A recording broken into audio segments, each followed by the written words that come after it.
Bienvenue à chacune, bienvenue à chacun. C'est une joie encore de nous retrouver ce matin.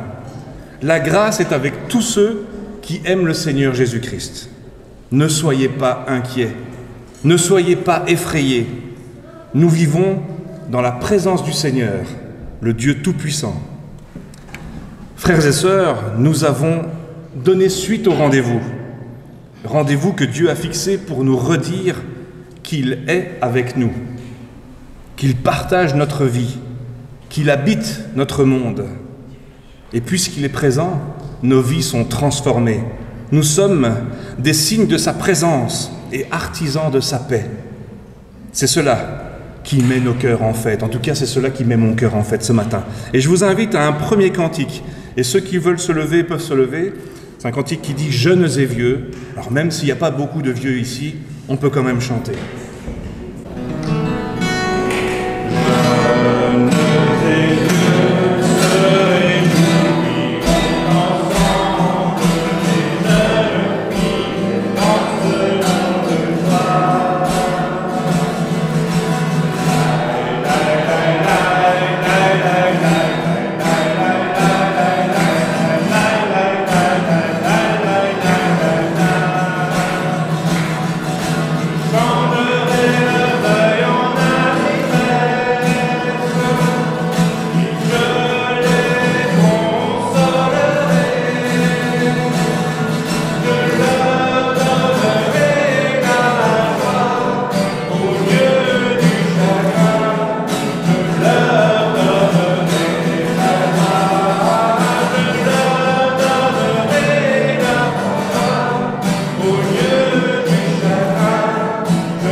Oui, nous pouvons louer le Seigneur, et de tant de manières. Nous pouvons le louer en étant joyeux, nous pouvons le louer par les œuvres de nos mains, nous pouvons le louer par nos pensées éveillées, nous pouvons le louer en posant des questions difficiles, nous pouvons le louer en reconnaissant nos fautes, nous pouvons le louer par nos chants, nous pouvons le louer par nos rires, nous pouvons le louer dans toutes les langues de la terre, nous pouvons le louer par nos paroles, par nos sentiments, nous pouvons le louer par tout notre corps, nous pouvons le louer par l'expression de nos visages, nous pouvons le louer par l'expression de nos visages, oui. Que nous soyons jeunes, que nous soyons vieux, cela n'a aucune importance. Nous pouvons louer le Seigneur. Car le Seigneur nous donne le pouvoir d'être joyeux. Le Saint-Esprit est avec nous pour que nous soyons ses témoins jusqu'aux extrémités de la terre. Nous pouvons louer le Seigneur. Et je vous invite encore à un cantique, Dieu Tout-Puissant.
Écoutons la volonté de Dieu, tirée du livre du Lévitique, livre préféré de tout un chacun, chapitre 19, au verset 18. « Je suis le Seigneur. Ne te venge pas. Ne te garde pas de rancune contre les membres de ton peuple. Chacun de vous aimera son prochain comme lui-même. Je suis le Seigneur. » Nous sommes tous les invités de Dieu. Et pour bien accueillir le don de la paix du Seigneur, nous prions. Seigneur, nous te cherchons loin alors que tu es proche. Pardonne-nous. Seigneur, quand nous voulons pas te voir dans nos frères, pardonne-nous. Seigneur, quand nous ne voyons pas les signes de ta présence, pardonne-nous. Amen.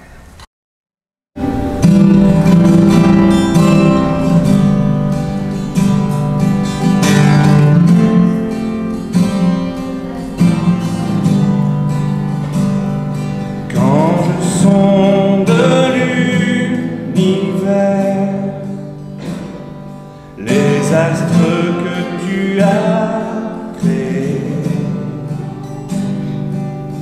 les océans, les mers, tout me révèle ta majesté. Alors mon âme peut s'écrier de tout mon cœur. Je veux chanter, ô Dieu, tu es infiniment grand, éternel puissant, roi majestueux. Ô Dieu, tu es infiniment grand, éternel puissant, roi majestueux.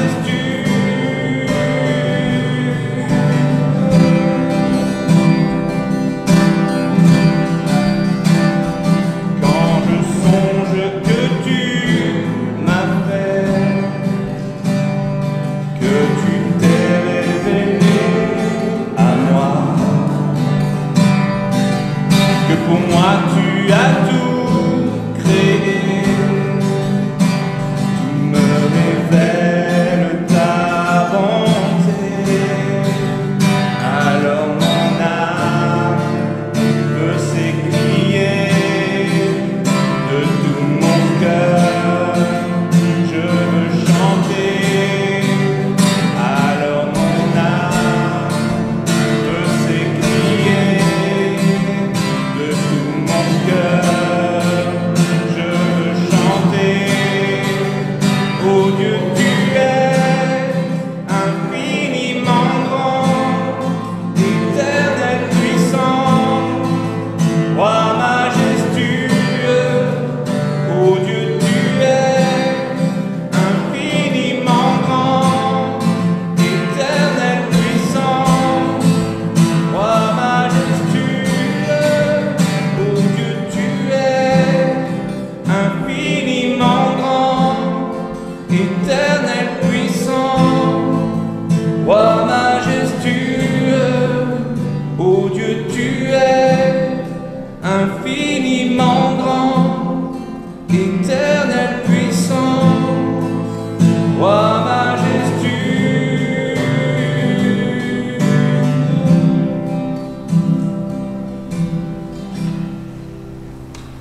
Chers frères et sœurs, heureux de vous retrouver. Et puis, lorsque je vais peut-être vous parler un petit peu de l'accueil en Église, en tout cas peut-être dans un sens beaucoup plus large que Rachel nous l'a fait. Et lorsque, il y a quelques semaines d'ici, lors d'une conversation téléphonique avec Yann, il m'a dit « Tiens, est-ce que tu pourrais peut-être faire part de tes réflexions personnelles sur l'accueil en Église ?» Je me suis dit « Ça, c'est le sujet balèze. Il n'y a rien de plus facile que ça, que de parler de l'accueil en Église, parce que au départ, nous sommes gravés dans notre ADN par certainement un passage biblique qui est très connu de tous, et je ne vais rien vous apprendre. Il se trouve en réalité en Matthieu, au chapitre 29, au verset 37 et 39, lorsqu'on demandera à Jésus quels sont les commandements les plus importants. Il répétera ceci, enfin il nous communiquera ceci. Le premier commandement, c'est « Tu aimeras ton Seigneur, ton Dieu, de tout ton corps, de toute ton âme et de toute ta pensée. » Certains disent « de toutes tes forces. » Et voici le second, qui lui est semblable, « Tu aimeras ton prochain comme toi-même. » Vous voyez comme c'est gravé en nous quelque part.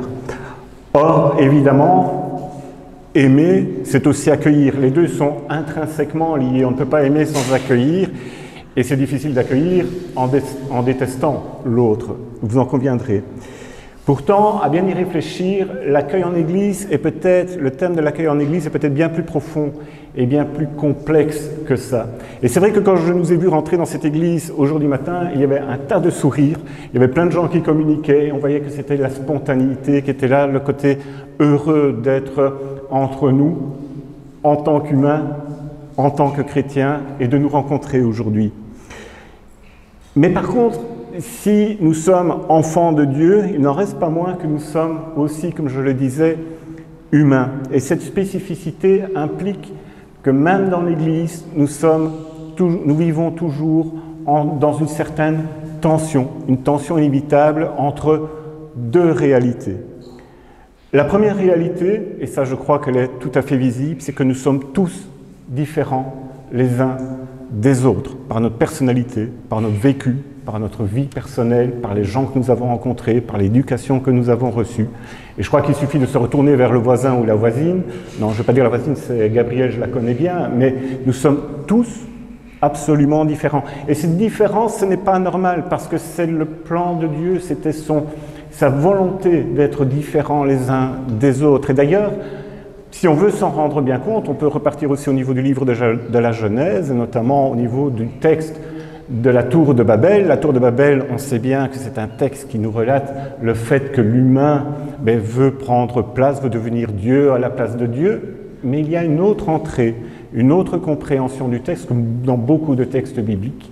On se rend compte que c'est le moment où tous les humains font la même chose, cuisent les mêmes briques, utilisent le même goudron, font le même travail, dans la même direction, et il n'y a aucune voie divergente sur ce qui se passe.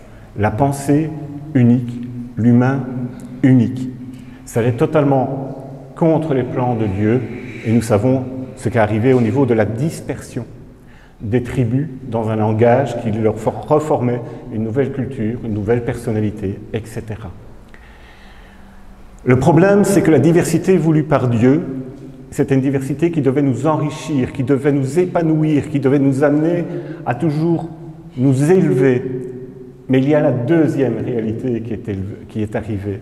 Et on la retrouve en Genèse aussi. Et si je vous dis simplement « de l'arbre de la connaissance du bien et du mal, tu ne mangeras pas », voilà, ça nous a aussi pétri en tant que tel.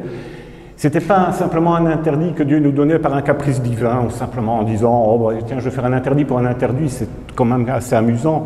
Absolument pas. C'est parce que Dieu savait lui-même que la connaissance du bien et du mal allait amener le jugement, un jugement qui était vraiment trop lourd pour nous à porter, parce que seul Dieu est véritablement juste, peut prendre compte de l'humain dans toute sa dimension et jusqu'au plus profond de ses fibres, parce qu'il nous connaît individuellement, jusqu'au plus profond de nos atomes. Et nous, en nous côtoyant, nous ne sommes pas dans ce cas. Donc, beaucoup trop lourd pour nous apporter. Mais on sait bien ce qui est advenu. Nous avons voulu, quelque part, connaître ce bien et ce mal, et nous portons donc jugement. Et nous sommes donc tiraillés entre ces deux extrêmes, entre le fait de vouloir aller vers l'autre, de l'aimer, de l'accueillir, et cette autre réalité qui est de ne pas pouvoir s'empêcher de juger, d'évaluer, de sous-peser. Et il n'y a pas que les humains que nous faisons comme ça, même les objets, même la façon dont nous nous habillons, même tout ce qui se passe, nous faisons des centaines, des milliers de jugements par jour sans nous en rendre compte en tant que tel. Alors c'est vrai que dans une église, pour en revenir là, quand une personne pousse la porte de l'Église, nous ne pouvons pas être contents d'accueillir, mais il faut dire que le jugement peut suivre également. Ce n'est pas souhaitable, mais notre nature est là aussi. Et si on se rend compte que la personne qui rentre, quelquefois, est très proche de nos propres valeurs humaines, très proche de notre façon de procéder, très proche de nos sensibilités, on a vite fait de l'accueillir et d'aller vers elle. Par contre, si quelque chose détonne par rapport à nos sensibilités, à nos valeurs, on a vite fait aussi peut-être de dire vite un bonjour rapide, de s'éloigner, de faire des petites tribus des uns et des autres. Ce n'est pas quelque chose que je vis réellement dans cette Église, mais nous ne sommes jamais à l'abri de vivre dans cette tension également. Or, une Église, si on y songe bien, lorsqu'on pousse la porte d'une Église, ce n'est pas quelque chose de si anodin que ça. C'est un appel que Dieu nous fait et qui nous dit « Viens rejoindre ma maison. Viens pour vivre une relation avec moi, viens pour vivre en harmonie avec moi et viens pour vivre l'harmonie avec les autres. » Ce qui veut dire en gros que quand une personne pousse la porte de l'Église, en gros, c'est un appel personnel et intime qui s'est passé entre Dieu et lui. Et si je pouvais m'exprimer de façon un peu plus triviale, si Dieu peut-être, et je ne veux pas me mettre à sa place, mais pouvait s'exprimer, c'est de dire « Tu n'as pas à mettre ton grain de sel dans l'appel que moi je fais dans cette maison. » Parce que oui, là où nous nous trouvons aujourd'hui, ici à Anse-à-l'Heure-Juprel, ce n'est pas notre Église, ce n'est pas notre communauté, ce n'est pas notre bâtiment, c'est la maison de Dieu, c'est son Église et c'est sa communauté. Et ceci est vraiment très important parce que ça pose une question fondamentale. Et cette question, c'est de se dire, en gros, qui suis-je ou qui sommes-nous? Et je le prends à titre personnel, qui suis-je pour critiquer, objecter ou refuser l'appel que Dieu a fait à un de ses enfants à l'extérieur de rejoindre sa maison pour se mettre en harmonie avec lui et pour vivre de façon différente de ce que nous vivons continuellement dans le monde. Mais ne soyons pas naïfs. C'est aussi que l'accueil dans l'Église, elle nécessite une chose, c'est que nous laissions nos propres sensibilités humaines, et on ne peut pas se lobotomiser parce qu'on vit avec, mais qu'au maximum nous nous rendions compte que nous venons dans une Église pour rendre un culte à notre Seigneur, pour lui porter louange, pour nous nourrir de sa parole, et le tout d'une façon très pratique, en tissant des liens d'amour les uns avec les autres, quels que soient nos degrés de divergence et quels que soient éventuellement même les chemins que nous avons entre nous et qui ne se rencontreront jamais. C'est, je crois, le joyau et le diamant qui se trouvent au sein même d'une Église et de l'enseignement qui nous est porté et de notre qualité d'être chrétien. Alors, vous savez que ma spécialité, c'est d'être très long, donc je vais essayer d'écourter fortement. Et je voudrais juste, parce que je vois Yann qui est là, il me regarde. Non, je plaisante. Mais je voudrais juste, pour terminer cette intervention, vous lire un très court texte que je trouve vraiment très significatif au niveau de l'accueil et de ce qu'est l'accueil d'un chrétien, comment il le vit. Et ce texte a été écrit par Charles Singer et est intitulé « Je viens, mon frère ». Je voudrais juste vous le lire. « Je viens, mon frère étranger, m'opposer à tous les cris d'exclusion. Je viens, mon frère malade, déposer à ton chevet mon amitié. Je viens, mon frère ennemi, signer le pardon et la paix. Je viens, mon frère affamé, apporter le pain de ma table et les mains de mon entraide. Je viens, mon frère en deuil, partager ta peine et t'entraîner vers l'espérance. Je viens, mon frère opprimé, m'intéresser à ton sort et lutter pour la liberté de l'esprit et du corps. Je viens, mon frère découragé, mon frère en détresse. Je viens, mon frère de chaque jour, même si je ne connais pas la solution pour te tirer de la misère. Je viens sans autre raison que te dire « Bonne nouvelle, mon frère, nous ne sommes plus seuls. Dieu vient comme un frère. » Amen. Je vous remercie d'avoir partagé ce moment avec moi.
commencer en hébreu.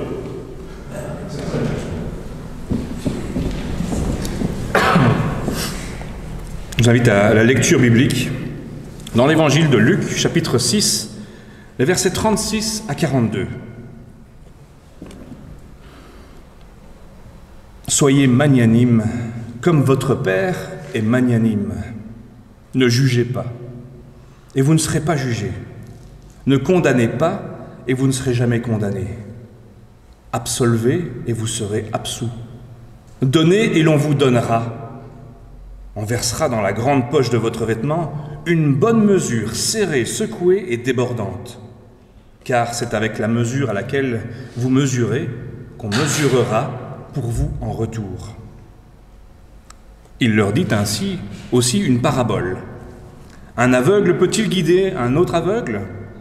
Ne tomberont-ils pas tous deux dans une fosse? Le disciple n'est pas au-dessus du maître, mais tout disciple bien formé sera comme son maître. Pourquoi regardes-tu la paille qui est dans l'œil de ton frère? Et ne remarques-tu pas la poutre qui est dans ton œil à toi? Comment peux-tu dire à ton frère, mon frère, laisse-moi ôter, s'il te plaît, la paille qui est dans ton œil, toi qui ne vois pas la poutre qui est dans le tien? Hypocrite, ôte d'abord la poutre de ton œil, alors tu verras comment ôter la paille qui est dans l'œil de ton frère. Prions. Seigneur, merci pour chacune des sœurs et chacun des frères que tu nous donnes d'avoir, que tu nous donnes de recevoir et avec qui nous pouvons cheminer. Rends nos cœurs disponibles pour que rayonne ta paix. Montre-nous toujours plus comment avancer ensemble et représenter ton amour avec nos faibles forces. Nous te remettons également cette offrande que nous t'adressons ce matin, qu'elle puisse servir ton projet d'amour, de grâce et de paix. Tu te montres accueillant à tous les humains et tu nous confies ta parole d'amour et de paix pour que nous la partagions avec tous. Que ton esprit nous garde disponibles à ton message, sans jamais confondre ta parole avec les formes provisoires ou transitoires par lesquelles nous l'exprimons. Par Jésus-Christ, ton Fils, notre Seigneur et notre Dieu, qui règne avec toi pour toujours. Amen. Un matin, je me réveillais fatigué. En fait, ça faisait plusieurs semaines que j'avais du mal à dormir. Ces crises d'insomnie auraient pu avoir pour cause un esprit préoccupé, mais il n'en était rien. Au contraire, à cette période, mon esprit était relativement calme et détendu. Pour tout vous dire, un soir, alors que je venais de me coucher, j'ai senti quelque chose qui me grattait dans le dos. Alors je me suis mis à me gratter en espérant que ça me soulagerait, mais rien n'y faisait. J'avais beau gratter, la gêne ne disparaissait pas. Ne comprenant pas ce qui m'arrivait, je suis alors allé à la salle de bain pour essayer de voir dans le miroir ce qui posait problème. Et à force de gesticulation, j'ai vu un tout petit bout de carton blanc poindre dans mon dos, attaché avec un petit fil de nylon. Après plusieurs minutes d'efforts et quelques contorsions, j'ai finalement réussi à attraper ce petit bout de carton entre mes doigts. J'ai essayé de tirer, chose qui fut loin d'être évidente, et à chaque fois que je tirais dessus, je remarquais que je tirais sur ma peau en même temps. J'ai donc compris que, étrangement, ce petit bout de carton était directement relié à ma peau. Ne voyant pas comment m'en sortir, je me suis dit, la bonne vieille méthode du sparadrap, ça fera bien l'affaire, je vais tirer un grand coup. J'ai tiré un grand coup. Et je me suis retrouvé avec le petit bout de carton entre mes doigts, sans avoir poussé un grand cri de douleur en même temps. Et j'ai découvert que sur ce petit bout de carton attaché à ma peau était écrit à la main « farfelu, foufou, étrange ». C'était une écriture que je ne connaissais pas. Sur le coup, j'ai pas très bien compris. Je suis parti me recoucher pensant que le problème était résolu. Et cependant, j'ai vite déchanté lorsque les jours qui suivirent, je me suis rendu compte que j'en avais de plus en plus. De plus en plus d'étiquettes attachées à moi. J'avais beau les retirer chaque jour de nouvelles faisaient leur apparition et elles avaient toutes des écritures différentes. Certaines de ces écritures, de ces étiquettes étaient plutôt flatteuses, mais d'autres l'étaient beaucoup moins. Et vous savez ce que j'ai remarqué? C'est que les personnes que je croisais pendant la journée, les inconnus comme les personnes proches, passaient beaucoup plus de temps à regarder ces étiquettes. Et en fait, elles regardaient ces étiquettes avant même de m'adresser la parole. Je voyais leur visage changer à mesure qu'ils lisaient ce qui était écrit dessus. Certains visages s'ouvraient, souriaient, d'autres se montraient accueillants, et d'autres encore marquaient leur désapprobation, leur dégoût. Parfois, certains me regardaient de haut. J'étais choqué. Les gens que je côtoyais ne prenaient même pas le temps de discuter avec moi afin d'essayer de me connaître, et ils se fiaient à ce qu'ils pensaient savoir sur moi, à partir de ces étiquettes qui me collaient à la peau. Ils me jugeaient, me condamnaient même, avant de me connaître. Et quand j'ai compris ça, j'ai essayé de leur parler. Je leur ai dit, je vous en prie, cessez de regarder ces petits bouts de carton, ce ne sont pas eux qui me définissent.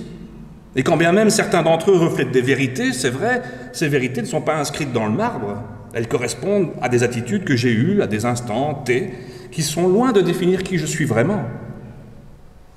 Rien à faire. J'avais beau expliquer tout ça, les gens continuaient à regarder ces étiquettes et en ajouter des nouvelles. Alors un soir, en rentrant à la maison, j'ai réuni tous mes proches. Ceux avec qui je m'entends bien, et ceux avec qui j'éprouve certaines difficultés. Et je leur ai expliqué à quel point toutes ces étiquettes me faisaient souffrir. J'ai vu dans le regard de certains, de mes convives, que j'avais été compris et écouté. Et de manière assez miraculeuse, j'ai senti alors plusieurs étiquettes tomber de mon dos. Des étiquettes qui portaient leur écriture. Certains de mes proches avaient accepté de ne plus se fier aux étiquettes, aux apparences, à ce qu'ils pensaient savoir de moi, pour me connaître moi, pour qui j'étais vraiment. Je me suis senti alors soulagé, reconnaissant. Mais il y avait quand même encore quelque chose qui me chiffonnait, quelque chose qui ne me paraissait pas totalement résolu. Et quand je les ai vus partir, tous mes convives, quand ils m'ont tourné le dos pour rentrer chez eux, j'ai compris ce qui n'allait pas. J'ai vu leur dos.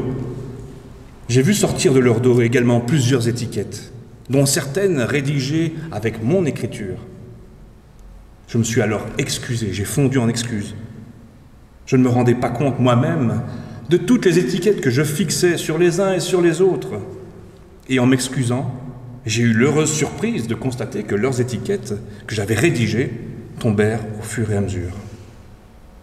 Pour aujourd'hui encore, il m'arrive de mettre des étiquettes sur le dos des personnes que je rencontre, si j'y prends pas garde, mais j'essaye que ça arrive de moins en moins souvent. Chers frères et sœurs, vous l'aurez compris, j'espère, le récit que je vous ai raconté était une sorte de parabole, une histoire destinée à nous faire réfléchir. Mais ne nous trompons pas. Quoique ce récit ait été imaginé, il reflète des vérités présentes dans le passage biblique lu ce matin. Des vérités que nous avons toutes et tous vécues dans notre vie et que nous vivons tous encore actuellement au quotidien. Des vérités qui nous causent quotidiennement beaucoup de souffrance. En effet, les étiquettes sont bien souvent le fléau de notre société finalement, le fléau de nos relations et, osons le dire, de nos églises. Ces étiquettes que nous portons et que nous distribuons, parfois malgré nous, inconsciemment ou par automatisme, figent des personnes qui les reçoivent. Elles les statufient, elles les enferment. Ces étiquettes sont des jugements sur nous, sur les autres, qui agissent comme des filtres, qui empêchent de voir véritablement la personne qu'elle est, ou telle qu'elle est en devenir, car elles obstruent notre champ de vision, nous empêchant de voir toute autre chose. Or, à ce propos, la lecture que nous avons faite ce matin dans l'évangile de Luc, elle est catégorique. Le Seigneur nous commande, et je dirais même qu'il nous interdit de mettre des étiquettes aux uns et aux autres. Et croyez bien, je pèse mes mots quand je dis interdit. Au verset 37, le Seigneur Jésus dit « Ne jugez pas, ne condamnez pas ». Deux formules qui sont à l'impératif. Alors les enfants, en fin de primaire, vous savez que l'impératif, c'est le moment où on donne des ordres, on commande. Ce sont deux formules qui signifient la même chose, mais dit avec d'autres mots, afin d'assurer qu'elles soient bien comprises. Et ces interdits trouvent leur raison d'être dans le premier verset de la lecture de ce matin, verset qui reprend un ordre que Jésus a donné à ses disciples et aux personnes qui étaient venues l'écouter. Ordre, car il se trouve lui aussi à l'impératif. En effet, Jésus dit « Soyez magnanimes, généreux, miséricordieux, comme votre Père l'est ». C'est parce que Dieu pardonne, parce que Dieu ne fige pas, parce que Dieu espère en nous, que nous devons à notre tour espérer en l'autre et être magnanimes, généreux, miséricordieux à son encontre. Mais ce n'est pas tout. Ce n'est pas uniquement parce que nous devons prendre exemple sur la magnanimité de Dieu que nous ne pouvons pas juger. Nous ne pouvons pas juger. Nous ne pouvons pas condamner, car ces notions expriment en grec le fait de proclamer une sentence, de juger complètement un individu, de prononcer une appréciation définitive à l'égard de quelqu'un. Or, ce jugement, il appartient à Dieu. Lui seul peut condamner, lui seul peut juger.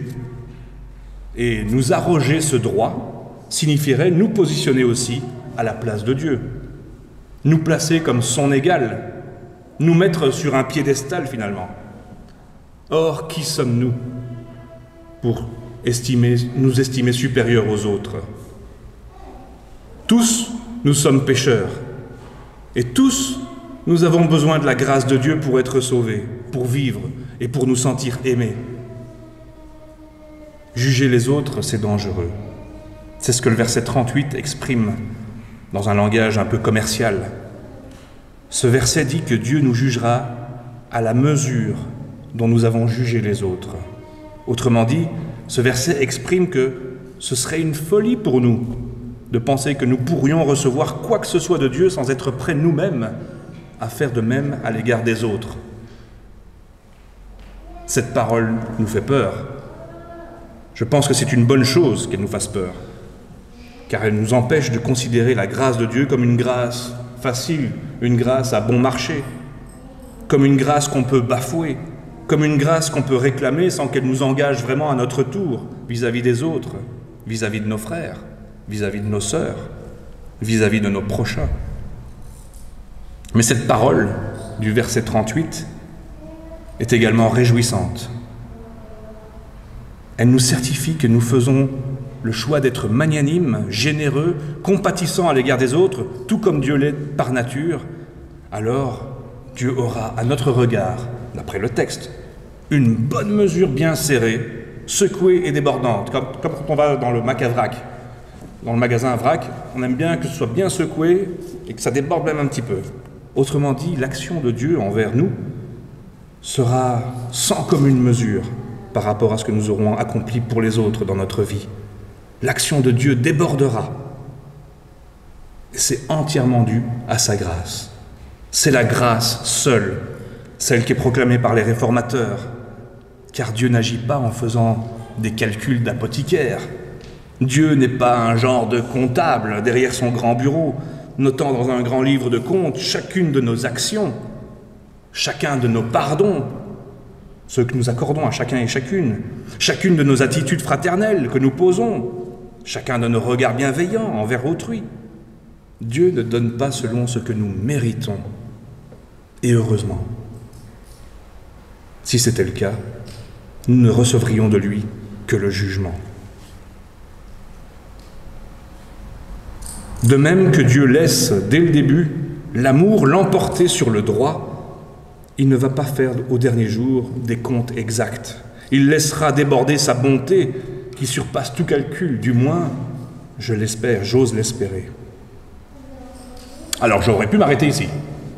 Ça aurait été une bonne manière de clôturer cette prédication, tellement ce message de non-jugement me semble être important, capital pour le bien-être de tout le corps du Christ. Car c'est seulement en nous acceptant les uns les autres, tels que nous sommes, avec bienveillance, compassion et pardon, que nous pourrons former un corps unifié et en bonne santé. C'est une belle conclusion. Mais si je m'arrêtais là, je n'aurais traité, grosso modo, que la première partie du passage de la lecture de ce matin. Je n'aurais traité qu'un aspect du jugement. Alors cette lecture, elle s'achève par 2 paraboles, sur 2 images qui apportent un enseignement qui vient compléter ce que j'ai dit jusqu'à ce propos. Je vous demande donc encore quelques petites minutes de patience et je vais tenter d'être bref. Alors que, comme je l'ai dit, tout jugement de personne est interdit par Jésus, les 2 paraboles qui sont racontées ici tentent à montrer qu'un autre type de jugement est à notre portée. Un jugement sur les actes. Mais attention, il s'agit d'un jugement à exercer précautionneusement et qui implique tout d'abord un sérieux travail sur soi. Commençons d'abord par dire un mot sur la première parabole.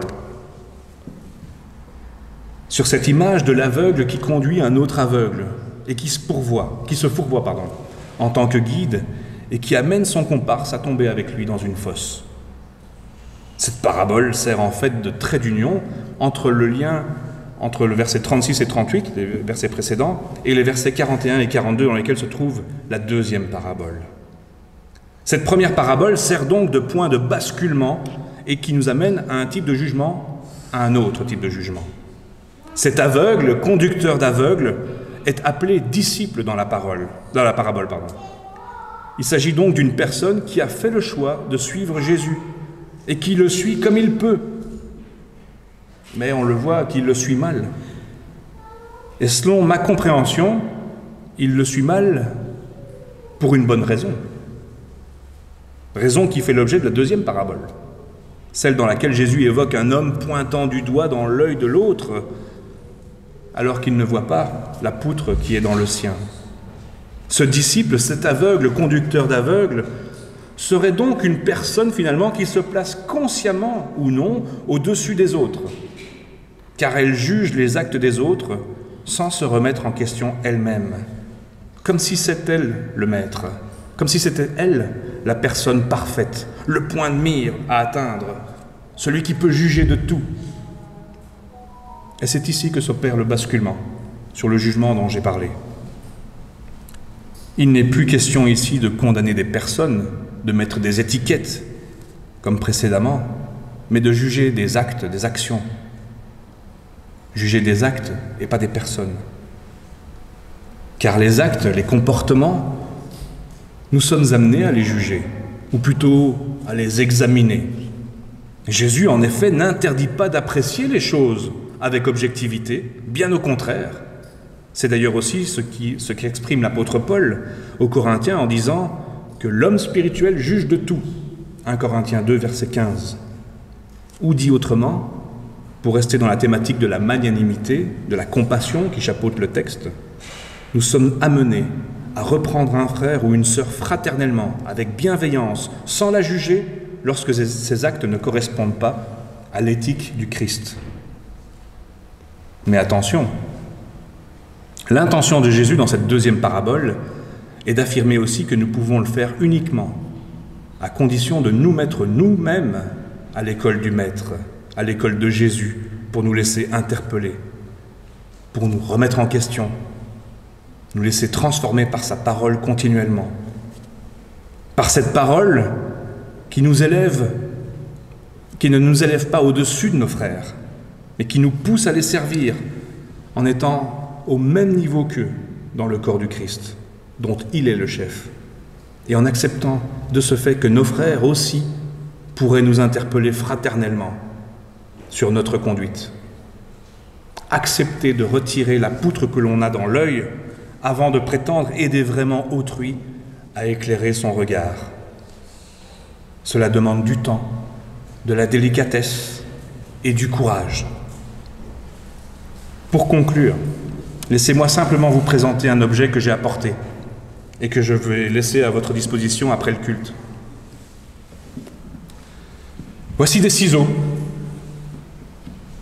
Et avec ces ciseaux, je nous invite à couper les étiquettes que nous avons placées sur les uns et les autres et qui tronquent notre vision sur ces personnes. Car finalement, le seul qui peut placer des étiquettes sur nous, c'est Dieu. Et si nous parvenons à voir à travers ses yeux de Dieu, nous constaterons que chacun d'entre nous qui avons accepté le Christ, il y a une étiquette, effectivement, et elle est écrite « Mon enfant bien-aimé ». Je nous en supplie, ne causons pas de peine à notre Père Céleste en faisant du mal à l'un de ses enfants, même si sa paille nous saute au visage. Amen.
Dieu est riche en compassion.